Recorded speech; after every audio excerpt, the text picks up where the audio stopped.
Good evening, YouTube. You guys are not watching another segment of the TheCaliEffect.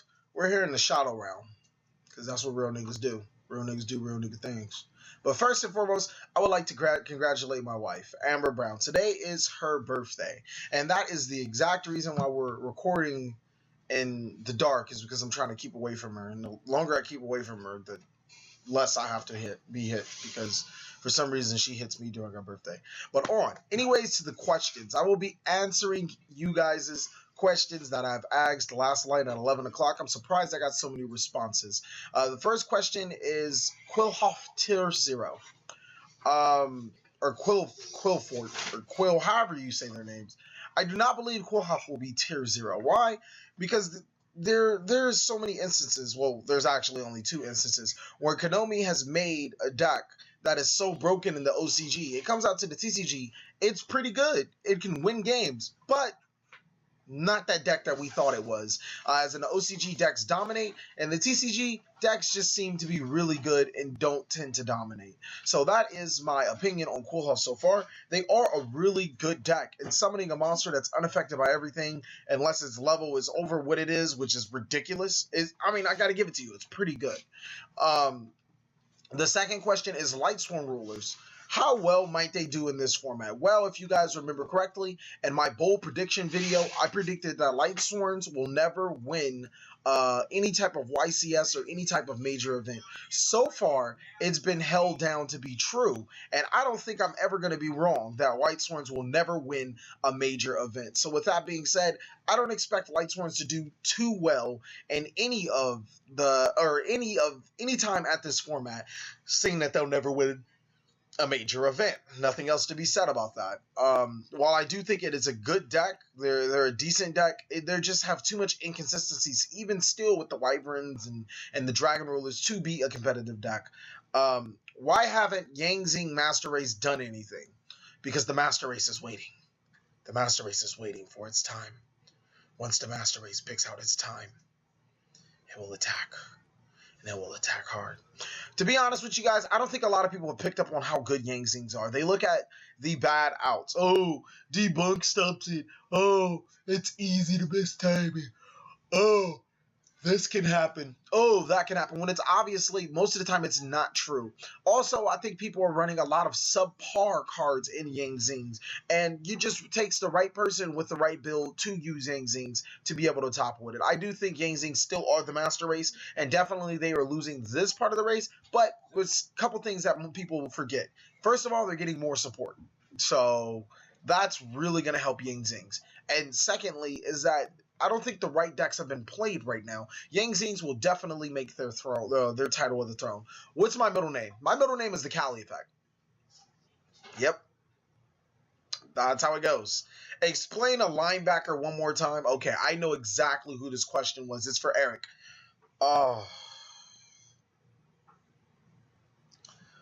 Linebackers are built like a running back of some sort. If you don't know what a running back is, I don't know what to fucking tell you. More often than not, a lot of linebackers have played in the running back position. Linebackers are behind the line of scrimmage on the D-line, and they control run plays more often than not. Sometimes, depending on your defensive out alignment, they play pass rush. They play more towards the pass. But linebackers' sole purpose is to sit behind the line and stop the run more often than not. That's their primary focus. They typically weigh about 260 pounds roughly. The size requirement will be around 6'4", 6'5". That doesn't mean that there aren't linebackers that don't fit these specifications like me. I'm 6 foot. Barely 200 pounds. I probably should be playing safety, but I just do linebackers so well. But linebackers are typically that prototype build. They're normally stocky, built, well-rounded. In college, they run like a 4.8. I mean, it really doesn't matter. But in the NFL level, they run anywhere between a 4.5, 4.6. So you got some pretty big, fast guys coming at you, and they can clog up a hole for the run very easily. On a scale to 1 to God, how cocky are you? Well, I'm not cocky at all. I just know my place in the universe. I don't think that's being cocky. Do you guys think it's being cocky to know your place in the universe? Thank you, Eric. Do you believe in aliens? I believe that you are an alien, Eric. I believe that. Uh, Ryan Nisker being sexy. Ryan, why the hell are you? That's not even a question. You just put a question mark at the end of the question to make it a question. Ryan Nisker, get out of my video. Go. Go. Stop it right now and go. Go back home. Do you think the alien archetype will return to the meta, kind of like Worms? Well, the alien archetype was never in the meta, so for them to return, it'd be they'd have to go back in time and make an impact. But I don't really want to consider meta or Worms meta either, because while they did, I think they won or topped a couple of regionals or something like that. Meta means that they were the deck to beat. Worms were never the deck to beat. I'm sorry, but I think that both decks, Aliens and Worms, will be pretty good for the next format, hopefully, or pretty good for this format. With hands starting to lose popularity due to Winda and a couple other cards, I still hope that Worms, will still make some type of impact. When are you going to start up Sagas again and do the meta decks? Okay. The Sagas are changing drastically, just to let you guys know. It's going to be a how-to series where I play a certain deck for... Can I have some water, Naomi? Can I have some water? I keep yawning for some reason. I figured that it's water.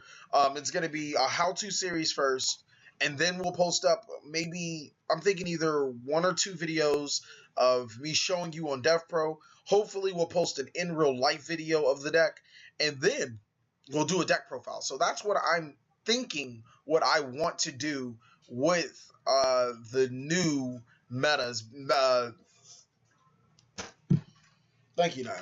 What I want to do to the new meta, or to the new sagas with any type of deck. I've been working on actually Archfiends, which I am excited to do. Like, who plays Archfiends? Nobody does that. So, I mean, with that being said, I will be doing more than just meta decks. Don't get me wrong, I love the meta right now, but I'll be doing more than just meta decks. What kind of ways would you take care of Quillfort, however you say it, the killer, which is probably going to be renamed to the Destroyer. Cyber Dragon. I know there's a whole bunch of other ways. There's Volcanic Queen. There's... I don't think Soul Exchange works. I'm not sure. I'd have to look it up. But Cyber Dragon, your best bet. That is the best way to take care of Quillhoff Killer.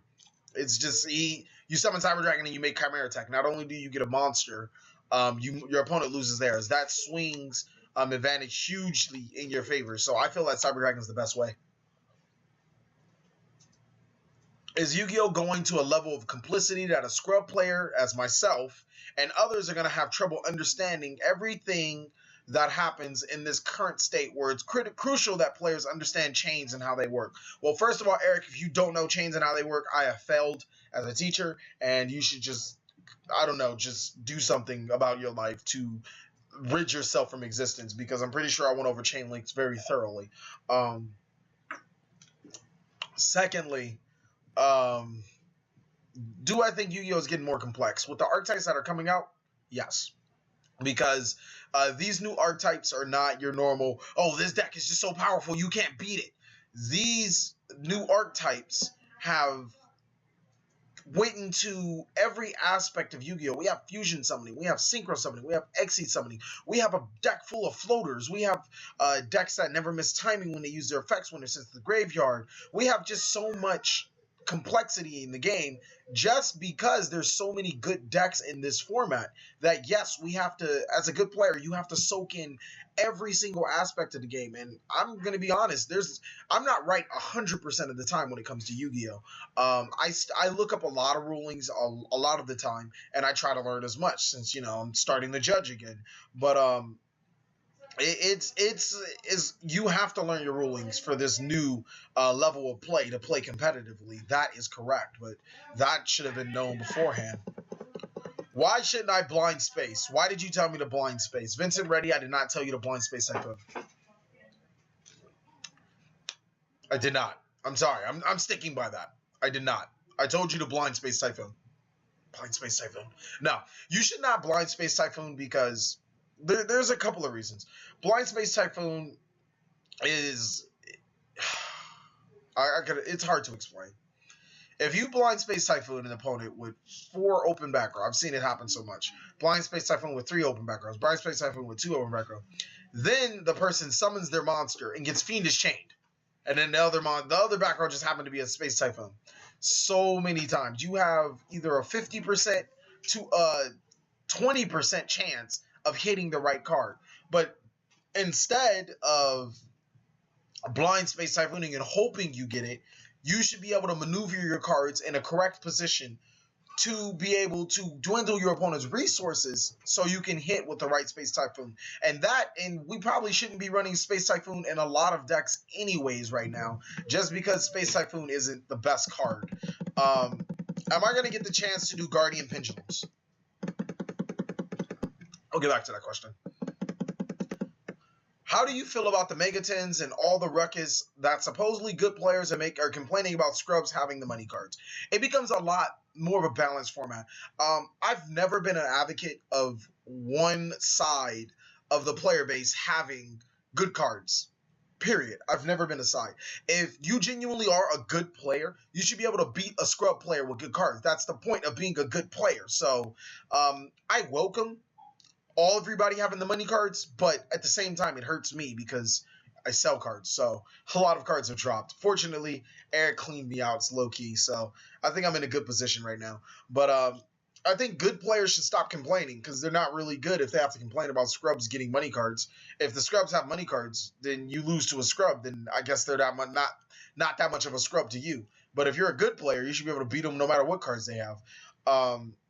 How black on you on a scale from 1 to straight out the hood? What's up?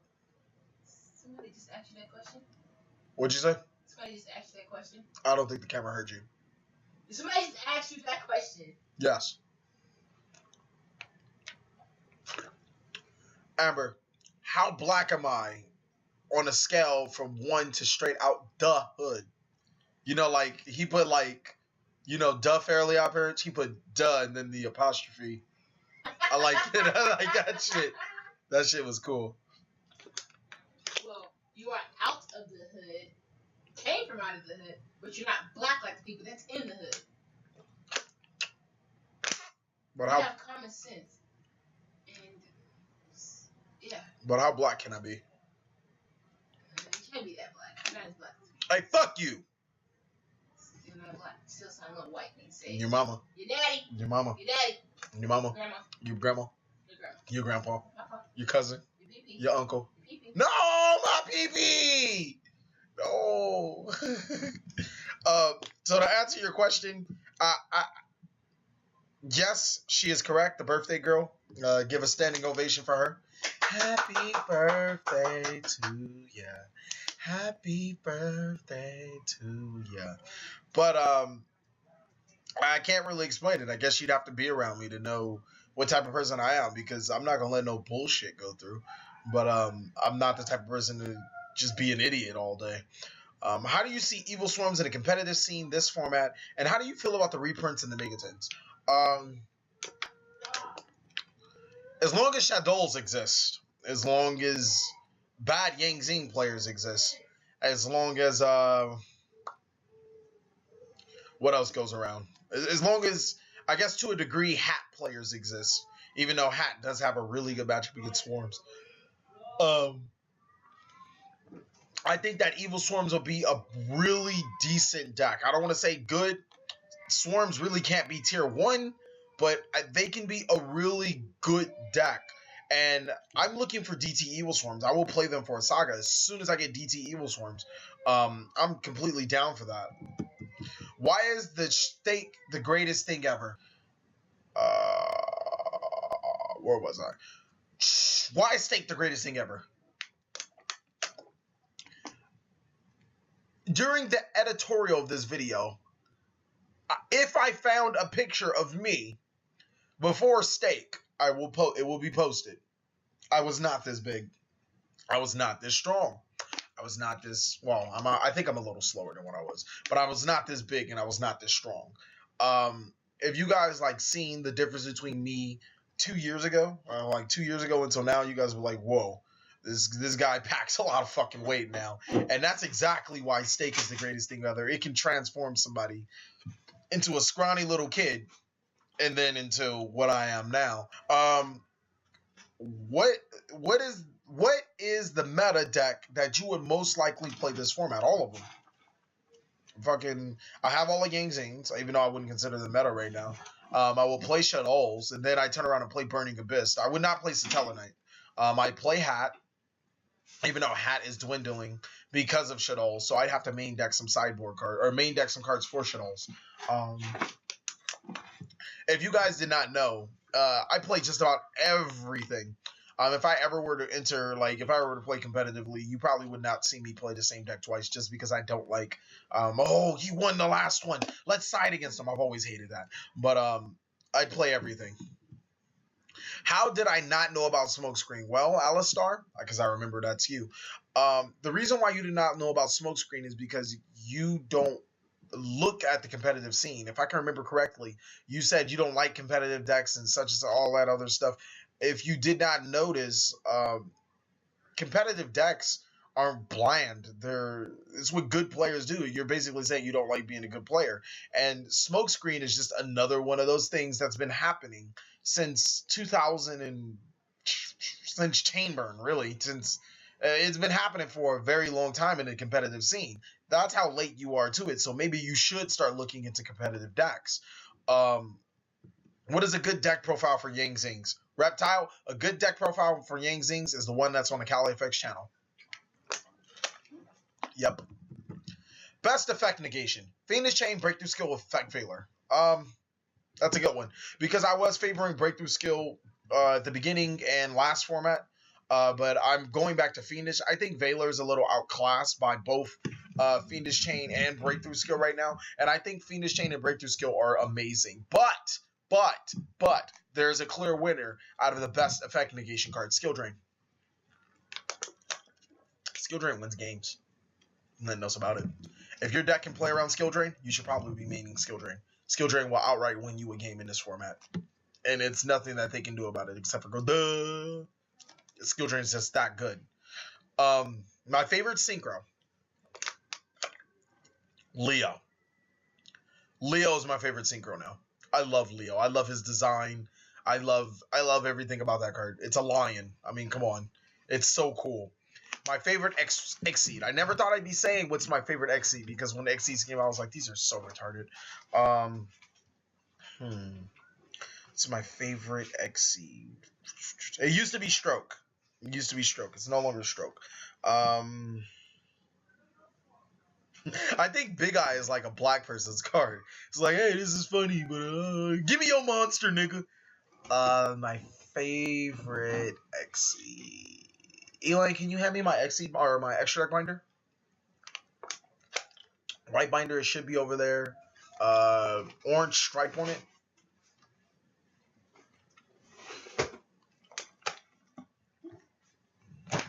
Thank you, sweetie. This is my extra deck binder. My favorite Xseed. Just because I want to be accurate. And not everything's in here, so. There's so many. It's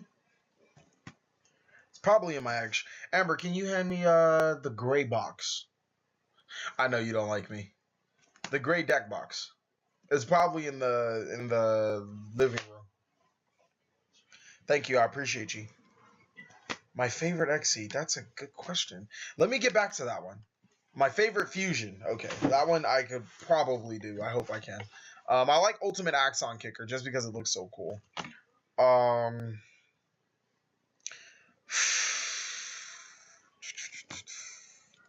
My favorite... Man, you got me thinking, bro.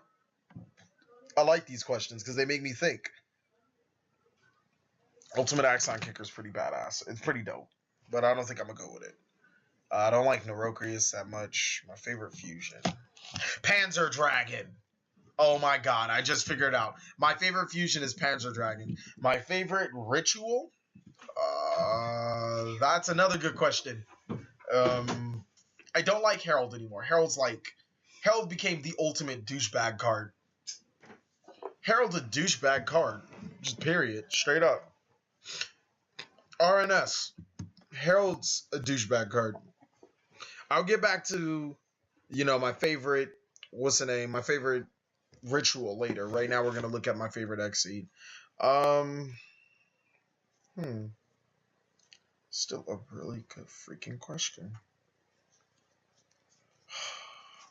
This is going to change, I promise you guys. But right now I'm going to go with... No, I'm not going to go with Daggoo's General.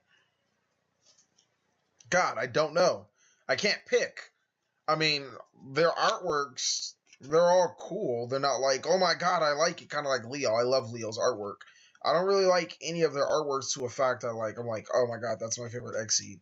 I think I'm just going to have to stick with Tiger King. Tiger King has really nice artwork. I'm going to go with Brotherhood of the Fire Fist Tiger King. For now, just because I like his artwork. It's pretty nice. He's a tiger. It's the closest I'm going to get to lion. I don't like Lion Emperor over Tiger King, so if you guys are following the theme, I like lions. My favorite ritual, the only thing I can think of is Demise and Herald. I can't think of any other ritual, so I'm going to have to go with Ruin Queen of Oblivion right now. I mean, she's a boss-ass bitch, and nothing else to say. One last question. Did I give too many questions? Yes.